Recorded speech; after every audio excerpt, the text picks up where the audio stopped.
When you're telling an epic story, you want to include three main parts, also known as the three pillars of adventure. We're going to talk about that.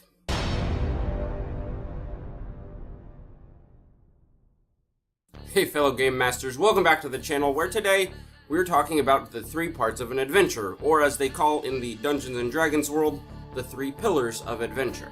Namely, these are things that are included in every epic story, and you can see it as you look in your movies and books and video games. You can see all these different aspects come into play when telling a great story.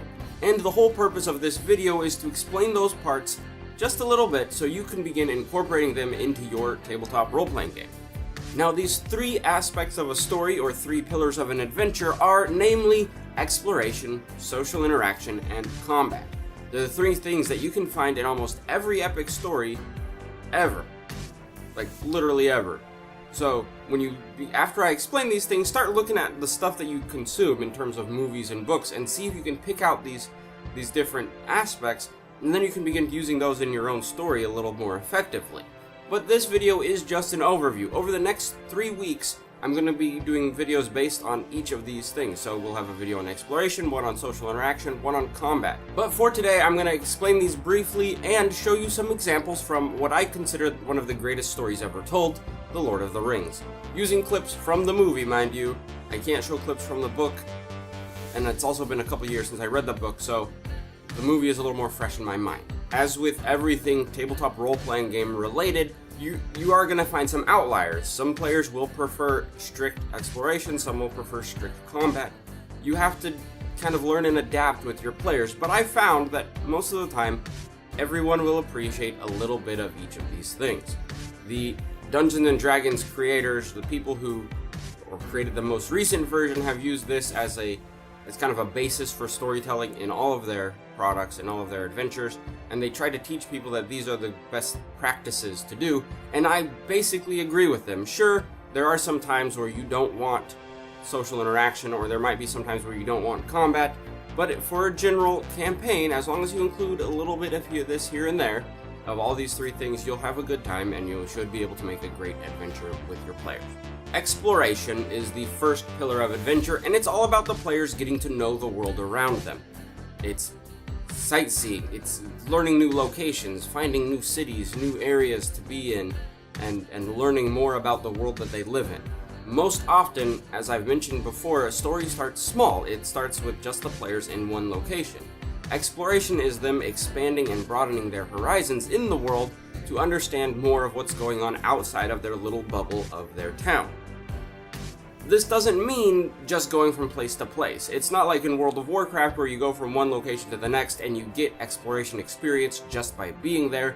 This is more, they go to a place, they start learning the customs, they learn the culture that they're in, they learn about the different groups, maybe there's some factions or guilds in the area, and they learn more of the inner workings of the world.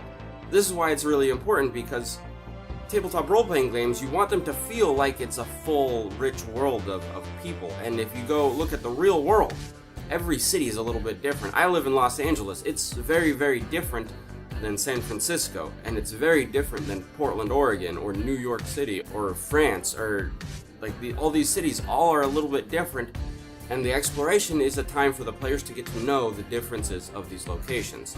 It is something I'm working on with my players. Well, me as a game master, I'm trying to differentiate the different cities that the players come across in different areas so they can learn and understand this aspect of it, and kind of learn and understand each city is a little bit different, and then they can adapt. That is exploration in a nutshell. In Lord of the Rings, in Fellowship of the Rings, you see this very prominently in the first film. In Fellowship of the Ring, as the hobbits are leaving the Shire, you have Samwise explains that it's the furthest he's ever been from home if he takes one more step. And then they end up going to Bree, where not only are they seeing a town, and they may have been there before, some of these hobbits get out a little bit, but more than that, they go to the Prancing Pony and they experience this kind of scary, dark environment where there's a lot of shady people, and then that's where they meet Aragorn, that's part of exploration, is meeting these NPCs that they hadn't met before, and expanding their view of what the world carries. Going on from that, they end up getting to Rivendell. After going through Weathertop, they end up at Rivendell, which is a whole other environment that they've never been in before. So it doesn't even compare to the Shire. And from there, things begin to get dangerous as they go to the mines of Moria, and then even more through Lothlorien, and on through Amon Hin, and all the different places. As you can see, they're exploring, and each place that they go to is something different that they haven't really experienced before. And so that, I think, is what makes to me, one of the things that made The Lord of the Rings such a great story, is this taking these people and they take them out of one comfort zone and they put them somewhere else. And then just as they think they might be in comfortable in this new location, they move them on to somewhere else. Or they change something about it that makes them change their worldview just temporarily, and then they move on to something else. And it keeps going throughout the whole film until the very end, and throughout the whole trilogy. So it's exploration like that is what I think makes a great story, where the players have to constantly be adapting their view of the world and changing their minds from one city to the next, or changing their habits from one city to the next, might be a better way to state it. Next up of the 3 pillars of adventure, or as I want to call them, the 3 parts of adventure for SEO reasons, is social interaction. These are basically, to sum it up in one sentence, it's when the players interact with an NPC. It's when the players interact with them within their own group. It's these social moments that the players can learn more about the world, tying back into exploration, and change their ways or become more stubborn in their ways. Either way, the social interaction and getting them to know other players and have these moments where maybe they're rethinking things, maybe they're holding true to a belief that they've held for a long time. Those kind of moments are the social interaction that ties the stories together from one place to another. Not every social interaction needs to be a big, overwhelming moment for the players. A social interaction can be just as small as them buying a dagger from a blacksmith, or going to a trader on the Mars base and trading in for some beryllium cores. These kind of things. It could be very small social interactions, but they fill in the world. For the player, they make it seem more full, and for you as the game master, it's a challenge for you to create new NPCs and new characters that the players will enjoy and appreciate, even if they forget about them the very next session. To me, one of the best parts of social interactions isn't really when the players do the interactions, but for me it's more about when I'm preparing a character and I'm coming up with this NPC that I think is going to be interesting and fantastic, and I find the fun in just creating that character. I don't worry when I'm creating and prepping for a session. I'm not worried about how much are my players going to interact with this character. Are they going to spend more than one session dealing with them? Are they going to spend more than 5 minutes dealing with the character? I'm not worried about that. I'm worried about what makes this NPC interesting to me, and then that ties into the social interactions, so then I can give as much or as little as the players want in that moment. But I find a lot of fun and a lot of joy in just creating this character. But you can see how this can come into play a lot. It's part of the characters learning about exploration, it's part of the characters dealing with upcoming combat, which is the next pillar, or part of adventures. And you see this also in Lord of the Rings. One moment that stands out to me as an amazing social interaction, there's actually 2 I'm going to explain. One, and of course they always revolve around the ring, why not? One is in Lothlorien, when Frodo is meeting with Galadriel by there's this little pedestal thing, and there's like the bowl of water, right? And she's like, look in, and then he sees all this, bad visions. And then he has this moment where he's willing to give her the ring, and she's almost willing to take it because of the power, but she doesn't. She has that character moment herself, even though Galadriel in Fellowship of the Ring, she is an NPC. She is not the hero of the story. She has this moment where her life can change, but she doesn't, and she makes the character choice. And that's a fun thing for game masters, is to have the NPCs do a slightly unexpected character choice. And that she said, no, you need to take care of this, you need to destroy it. I'm gonna go head out. I'm gonna leave this continent because I got better places to be. That's an interesting social interaction moment between a player and an NPC that really stood out to me from the beginning, like from the first time I saw the movie, and then I looked for it in the book. Then in the movie, and yes, I'm quoting the movie a lot, and I know it's not the exact story, but I quote the movie because it's the more fresh in my mind, and it's still a good story. It's still a great story to tell. there is the moment between Boromir and Frodo. When Boromir, and this is more of a player character versus a player character kind of situation, where Boromir wants the ring and Frodo is like, nah, that's my ring. And Boromir tries to take it from him. And that's, in one, it's this scary moment for Frodo where he feels a little helpless and he's lost and confused, and he's like, this person he's supposed to trust is trying to take the ring from him, and he knows that the ring, speaks evil into the hearts of men and all this.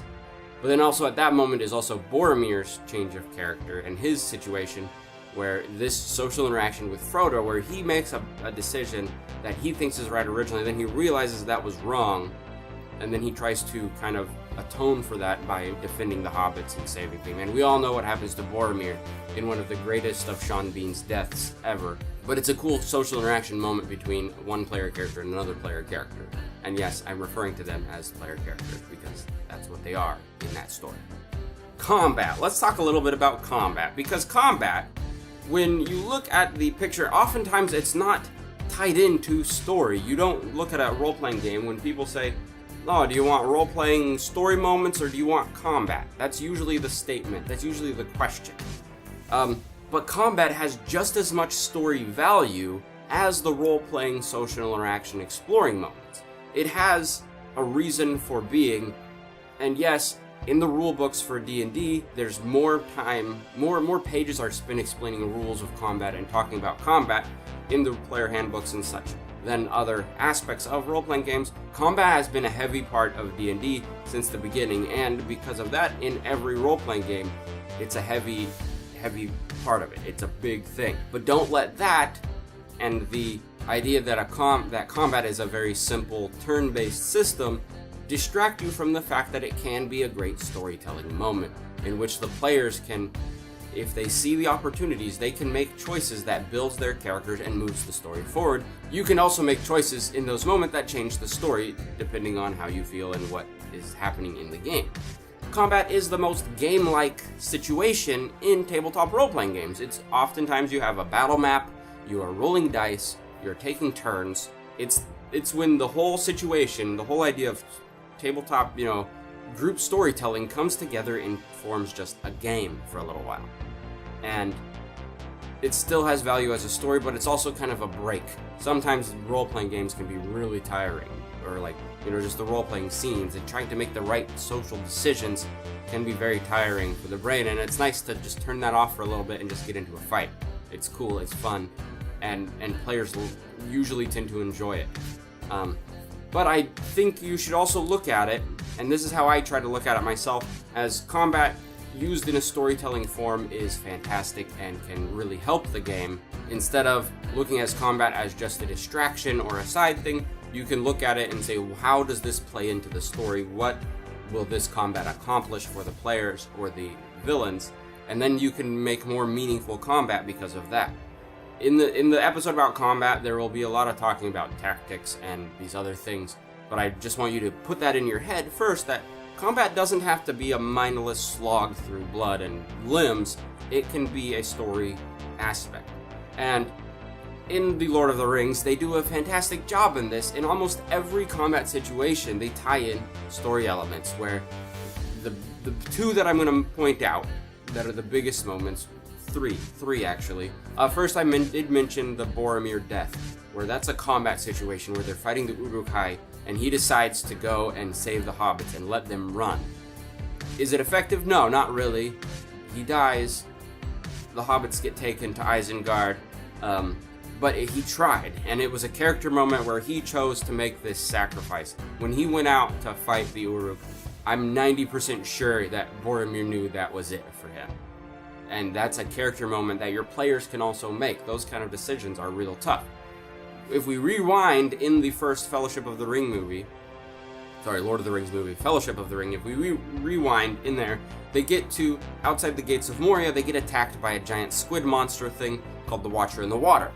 That Watcher in the Water created this kind of, it was one of the first big combat moments that this party had. And you kind of see it, they're getting beat. They get destroyed. That was a moment for them where they had a little bit on Weathertop, but that was kind of the first situation where, as a party, as the whole Fellowship of the Ring, they were in combat suddenly, and Frodo was getting beat, the hobbits were getting beat, Samwise just dove in there with his knife. He was protecting his friend. That's a character thing right there. Aragorn went in there because he knew the importance of this. Like, he might not have been as close to Frodo as Samwise was, but he was in there, and everyone just kind of helped fight. But then when they realized that this was way too strong for them, they ran. They went into Moria. They shut the door. They got out of that situation, which is a character choice. And more often than not, your players will want to fight to the death. But sometimes, and it's a cool story moment when the players have to run. It's a cool situation to be in, I think. I think it's neat. I enjoy those situations where it's like, okay, that person's way stronger than us. We should bounce before they kill us all. So keep that in mind too. Your players don't always have to win. And then the last big scene, of course, in Fellowship of the Ring, when it comes to combat, you always think of Inside the Mines of Moria, in the room, Balin's tomb, where they are fighting, and it's just trolls and orcs and goblins, and the big troll comes in and stabs Frodo, but his mithril shirt saves his life somehow. That scene that's the epic fight of this adventure party. That is the moment where they came together and they were like, we got this. We know what we're doing now. We messed up with the Watcher, but now we're here and we're good. And Boromir is there and he shuts the door and he's like, they got a cave troll. And then they're like, oh, cave troll. And Gimli is being the tank, so to speak, or the warrior, is taunts the cave troll. And then Legolas, being the Legolas that he is killing things left and right with his arrows, and he's doing cool flips and tricks and stunts. And it's kind of, you see this cohesion of the party come into play, and that becomes the moment where, to me, that's the moment where they become the Fellowship. It's not the part in Rivendell when they're just talking about it, but it's when they're tested in battle together against basically unbeatable odds, and the only way to escape is by killing this group and then go. Like, they couldn't just run away from that situation. They had to fight it, and they came together as an adventure party, which I thought was awesome. And it was some of the best combat. Still, I love that scene. It was awesome. The other side of combat situations are they bring a real sense of risk into the world.